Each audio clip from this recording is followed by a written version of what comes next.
Welcome to Just an Average Citizen, the podcast that helps to educate, inform, and empower you to make an impact in Abilene and the Big Country.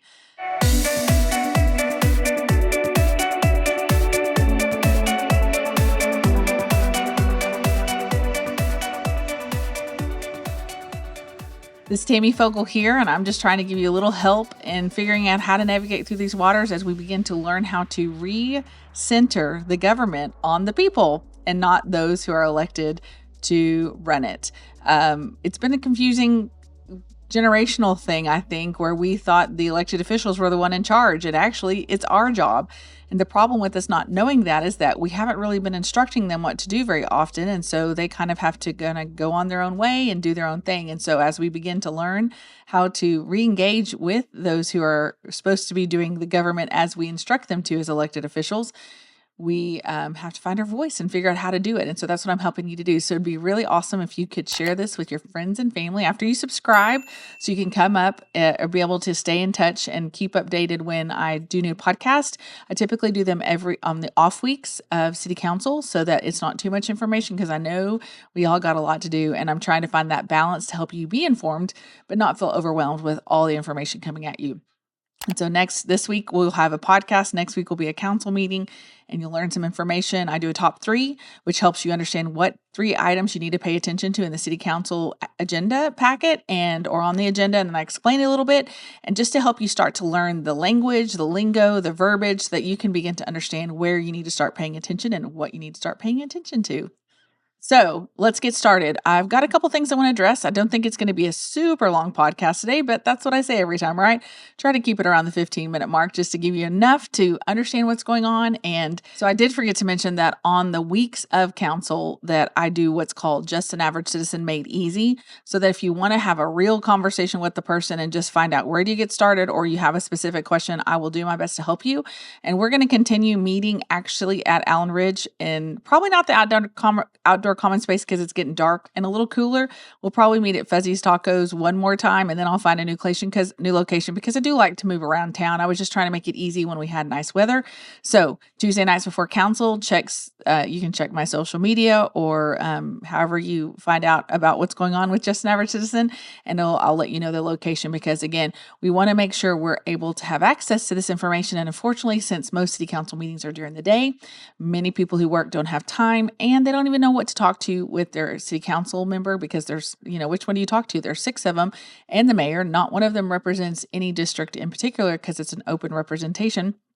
And so I'm trying to help you navigate through being able to ask the stupid questions that you want to ask, which most of the time they're not stupid questions. It's just there's not a lot of places to figure out where to ask those questions, or what do you need to do if you have a problem or an issue you need to resolve. Is it best to go yell and scream at city council? Just kidding. That's not the best option. The best option, there's several options we can do. So I want to help you be able to figure that out. So I'm so excited. I'm getting more and more people paying attention to the page and following to see what information I have to share, because while I do have opinions and I do have an understanding of how government should work, I really don't try to push hard my agenda.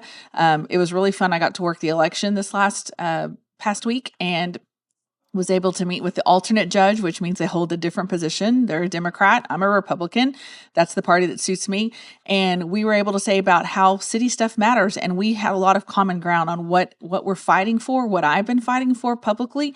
And so I want to let you know that we don't have to worry about our partisanship necessarily at this point. And so we start getting people to be involved and paying attention. And then there's going to be some issues that we don't agree on, and that's okay, but we can work together to make our city the best community for the area, because we are the county seat. We are what makes this county work, this big hub of Abilene, Texas. It's the key city. So anyway, I just want to let you know that you will hear some opinions from me, and I will tell you what's the best option. But basically, I'm trying to teach you how to do things, not just what to do or what to think, but how to do things, how to resolve things, how to find the information out. And so if you weren't aware, the first week in November, we had an election. Let me see if I can pull to the right place. And so while I typically do mostly city stuff, this is going to be this is going to be important, because what happens in the city of Abilene affects everybody in Taylor, and sometimes even outside of Taylor and Callahan or Jones County and stuff like that. So it's important to pay attention and know what's going on, because like the AI Center has affected so much,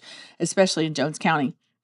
But what I want to take you to is the Abilene the Taylor County Elections website so you can see how to figure out when you see elections or where to get the information from, or, you can tell where people are coming when they're sharing what happened in the election on the November 3rd election. There were 17 amendments, and depending on where you lived, you possibly had a school district VATRE. There was 2 of those, I believe, Jim Ned and Abilene, and we're going to talk about that in just a minute, but I want to scroll down and let you see that here you can register vote, voting by mail, archived election results. If you want to be a volunteer deputy registrar, which means you just get to register people to vote, that's a fun thing. You get trained, and you can be trained up for up to 2 years, and we're going to be, there'll be some more training in each month, and it just depends. It's normally once a month. But anyway, that's not why I'm here. The current election is what I'm wanting, and I scrolled right by it. All right, so the November 4th election, we had 17 amendments, and there was early voting. And I will say that it still was a pitiful turnout, but it wasn't as bad as like the city turnout. I mean, I think we had more people vote in this election than we did the city, and that's problematic because we have a lot of registered voters and they're not voting. And so part of it is you don't think your voice matters, but actually it does. Let me find the election results. Here we go. So you can find the unofficial first release is what we're looking at because they haven't done all the counting and stuff like that. So I just want to show you a couple things on here. We're not going to go through every one of these because that would make my head explode. But I'm going to scroll in here. I just wanted you to see the actual unofficial. So see, they have first. So this isn't the official. It would say, I think, final on here. So we have 88,000 registered voters in Taylor County, and we only had 9,984 show up to vote. So that was 11%. So it was a little bit above our 10% threshold. We have anywhere from 7,000 to 8,000 on mayoral election, or 7,000 to 9,000, or not mayoral, city council. Especially this one coming up, we'll probably have closer to almost 10,000 because mayor seems to matter more. And then there's 2 council positions, but 11% is pretty dismal if you think about how many are not voting. What's sad is that's pretty standard. So a lot of people are like, that's average. That's not a problem. But I want you to understand that there are reasons why we should vote. We vote because we need to tell people what we want. So your voice matters, especially in local elections. And I spoke at the city council meeting, and I haven't shared the video yet. I might eventually. I just haven't gotten to it because this past week has been crazy. But the hardest place to govern is the local area, because it's people you have relationships with these people. It's not people that you don't ever see. And so, if you're at DC, if you're a national representative, you go to DC and you hardly see the people that you serve. In the state, same thing. You go to Austin, you don't necessarily, you spend part of the time at home, but a lot of times it's a bigger area. Like for us, it's 4 counties. It's a bigger area. But in the city, those are the people, and in the school board, those are people that you have relationship with. They know me by name. I know them by name. It's not like you can avoid me. It's not like I can avoid them because I'm going to see them in places, and one of the events I went to, I guess it was the week before last, one of the ones that I know is not really super fond of me right now because I've been in opposition of things that they're for. And I had a choice to make, to pretend like let them ignore me, or I stuck my hand out and shook it because I'm like, listen, we're not going to ignore each other. That's not how we do things. We're going to have to learn how to fight hard for what we care about, but also engage with people on a regular basis, because it's not about the battle the battle is the battle, but relationship is relationship. And we have to learn how to separate the two. And there's a lot of people in this town that don't know how to do that. And that's what makes it hard for people to want to speak up, because they don't want to sever a relationship. But that's not a sign of maturity if you cannot have a decent relationship with people when you don't agree on about what's going on, right? And approaches and styles, that's not something that should sever relationships.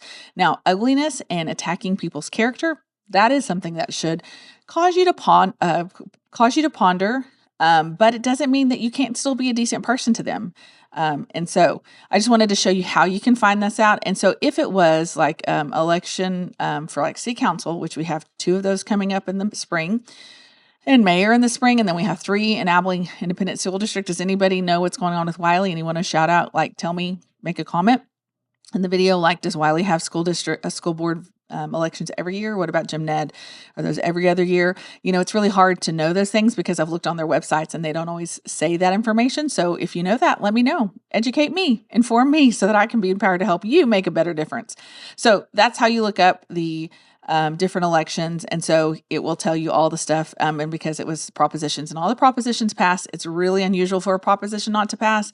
Just because it's kind of set up that way, they put it in a language that makes you go, oh, that sounds great. Like every one of them, it sounds great. But you probably don't agree with it. And that's the problem. What we're working on is and that's one of the things I try to do is get you a voter guide. And so you may not want that information from me. So I'm going to try and work on that again for the March primary so that you'll have a voter guide so that you can know how to set yourself up. So you have that piece of paper to take in with you so you don't have to spend all the time like, I don't remember what I wanted to do, or, just to make it quick and easy. Because if you have it written down, like I walked in with my voter guide, and when I was leaving the poll, the lady was like, wow, you were prepared. And I was like, yeah, I had it easier. It's right in front of me. So I'm going to be improving that. I'm working with someone else who's going to really do the due diligence to make sure the information's available. Because Ken, I don't want to tell you what to do. Now, I don't mind holding your hand while you learn the steps, but eventually I want you to be like, okay, I know where to go. I know how to look this up, and I know how to be informed about what I want and what I want to vote for. That would be success for me. Not that you vote the way I want, but that you're informed, you're educated, you know what's best for our community and how you're going to accomplish those goals. So let me tell you about this. A lot of people don't think that their voice matters. And a lot of times it doesn't feel that way. In fact, I struggle with that a lot. Like, oh, what's the point? What's the point? But I want to let you know it matters. When we started this process, I've been attending school board meetings and I was like, okay, this sounds good, because the superintendent said, hey, listen, this is going to cost the taxpayers nothing. And I was like, well, if it's going to cost us nothing, then let's say yes. What's the problem? We want an extra $6 million or $10 million for the school district. That sounds like a win-win. And then we got to the presentation at the school board meeting. I was like, okay, things are sounding a little dicey. So they allowed us to have a public comment, ask a question. I was like, hey, this sounds like one thing, but it's really not. And it's confusing. And so you're better if you communicate that it's like, hey, it is a tax increase, but it's worth it because of this reason, this reason, this reason. And just be straight with people. Like, I think most people want to do the right thing, but they need to be treated like they're not stupid. But if you have to kind of twist and navigate and bend things because you think they're not going to make the right choice, then that's a problem. And we've learned, I know I talked about this last time, the no new revenue rate is something we can compare from last year's tax revenue to this year's tax revenue to see how it's affecting us directly. And so when you don't want to use that because you think it's too confusing, then that means it's taking too long for you to explain what you need to help voters be educated and informed to make the right decision. So we don't need to be manipulated. And so when they came out with their propaganda, sorry, I didn't mean to say propaganda. I mean, it is propaganda. They were trying to push their agenda in a way that, in my opinion, wasn't as upfront and honest as it could have been. And that's where I started having problems. So had I started from the beginning trying to say, hey, listen, don't vote for this VATRE, a lot of people might have heard my opinions and my thoughts and what research I had. But because it happened so late, I was like, okay, well, let's see what we can do, because I can't stop this. The superintendent said that, it's not going to pass if people don't trust him. And I was like, wow, this is not a good start to this. But because most people are like, I want to help kids, they were more likely to vote for it. So, but also I found out that this was a push across all Texas. It wasn't just our district. And that makes me concerned when there's other forces helping our school district to communicate to us in a way that makes us feel like we're doing something that we're not doing, like we're giving money, but we're paying for it. Okay. And that's the only thing I want to say. It's a tax increase because they're taking taxes from us in order to get other franchising fees and other things from the state. But we're paying a tax. We have to contribute $3.7 million, which 56% said 430 more than those who said they didn't want to contribute those funds. And we've got to learn. So I want you to know that I went into this going, I have no idea if it's going to make an impact at all. And I don't even know if I made an impact. That wasn't the point. The point is, let's start having the conversation. Let's not stop assuming that we're stupid, that we can actually understand these hard and difficult concepts. Like we know what M&O is, and maintenance and operation, and compression, which means that's what the state limits the district to ask. And INS, which is, or interest in seeking, which is the debt that they have to service through bonds. Those are things you may not know, but we're going to start learning those things so that when they have these conversations, we don't go, hey, I'm not stupid. I actually know what you're talking about. And it's really empowering. Even when I went to the meeting to hear about this, and again, I'm just a taxpayer, I'm a community member, I don't have children in the public schools. I was like, okay, this doesn't sound completely right. Like one of the things that was said was like, yeah, it's, some people say it's a tax decrease. Some people say it's a tax increase. It's just kind of semantics. And I'm like, actually, no, the state law prevents you from using that kind of phrasing by saying it is a tax increase. No matter if your taxes are being reduced, what they're asking you to vote on is a tax increase, because that's what they have to do. They have to get your permission. Okay, so I won't belabor that any longer. I'm not saying this because I'm trying to disparage the school district necessarily, but it's something we've never known about because people haven't had that conversation with us. So I just want to let you know how important it is to see the messaging. So when they first started, they had a political action committee, which is called a PAC, which the school district couldn't tell you to vote for it. So they got some friends or had some people who are willing to do this, start a political action committee, which I haven't figured out who it is yet.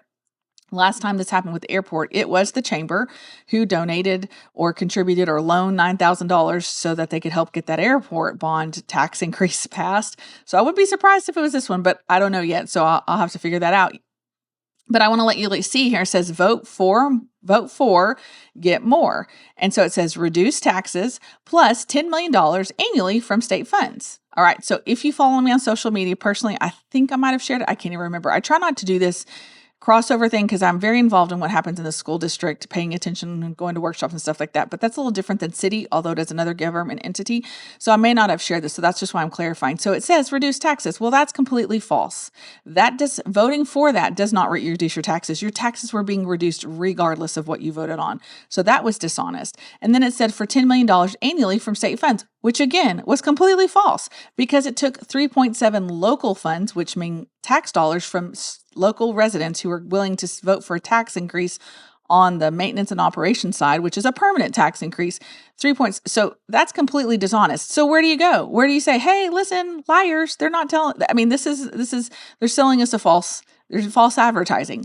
And so I don't know who did. I don't know. I think they may have been fleshing it out. I'm okay with giving a little grace, but no one said, wow, you're right. It's not reduced taxes. But what I heard communicated indicates that this is completely what they wanted to say, is that this is what it was. So I think you've already seen this. I'll just show you really quickly. So, look, now they say vote for Prop A for $10 million in new annual funds. So they clarified it in a way that was simplified. Still, they're not telling you that you're having to pay some of that in order to get it. And really, honestly, the amount was not, to me, the big issue. It was the presentation and the fact that if you're going to take money from us by increasing our taxes, you at least should tell us that that's what you're voting for.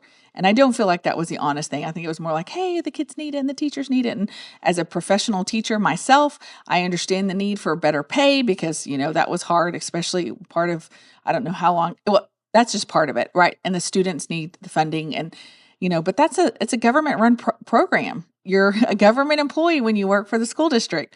That's part of the perks of being in the school district is you kind of have a guaranteed job. But the part is you probably don't get paid as well because government is not known for its great pay.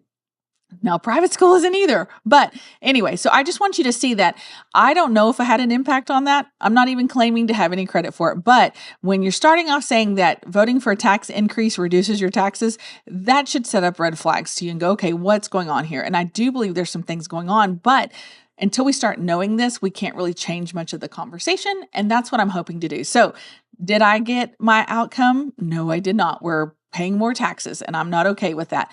But the thing is I know better how to explain it to you better so that we can start having this conversation. Every step is a learning process. And if you say, I don't want to do it until I can win, then guess what? You're never going to start. But if you just keep trying to do it to move the ball forward, we're going to do a better job. And this is how we start taking back our government. When we understand what they're actually asking us for, not what they're presenting it to us, we can make better decisions. And just like most of the amendments, like I've heard that most constitutional amendments are just a workaround not having to go through the actual budget, through the legislative process.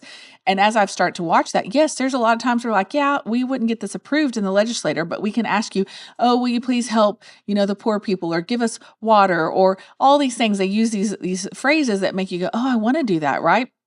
Like literally when I was working a poll a couple years ago, I guess it was the last constitutional amendment, this lady was like, I need help reading. And I was like, okay, that's fine. Because that's part of my job as a poll clerk is I'm supposed to read the ballot to people who need help. I can't tell them anything. I can't tell them a summarized version of it. I can only read literally what's on the ballot. And so she was like, well, I don't want tax increases. And so I read one of the constitutional amendments and it was like increasing taxes. And she's like, well, that sounds good. I'll vote for that. And it was like so hard inside because I knew what she wanted and she was voting against what she wanted, but I couldn't correct her and I couldn't tell her because that's the way the constitutional amendments go. So please be watching, hopefully in January, maybe February, I guess, because March is when the primary is. But I want you to mark your calendars. March 3rd is the primary. And we actually have, since I remember, it's been a while, we actually have candidates for the Republican Party and we actually have candidates for the Democrat Party. So You'll be able to vote in your party lines on that and pick the candidate you want to represent the party. And so March 3rd is the election. Then we have, again, the first Saturday in May is the city council election. And so if you've ever thought about being a part of how to make the city better, now is your chance. Running for city council is fun. It's not as complicated as they want you to think it is. There's a little bit of a learning curve, but the good news is you can learn and you can adapt. And if I can do it, if I can figure out how to make it work, now I didn't win when I ran, but I didn't feel like I was unqualified, because that's not the point. The point is that we run, we participate in local government, and we help make our community the best, so then that affects it and impacts our state. So then our state can be the best it can be, and then the nation can be the best it can be. We've got it backwards for a long time. The DC stuff is downstream from local politics. So I hope that helps you understand a little bit more of what's going on. It's a process, and I'm going to try and keep repeating stuff so that you pick up on it, so that you start to understand. And again, I hope you know that when I'm addressing things, I'm not talking about nefarious people. I don't have a problem with let me say this. I understand why the school district presented things the way they do. I understand how the game is played. What I'm hoping to do is help change the game so that we can actually play in ways that everybody can participate and everyone can understand, because that's what it is. Remember, our Constitution, our Texas Constitution, say that they are our servants.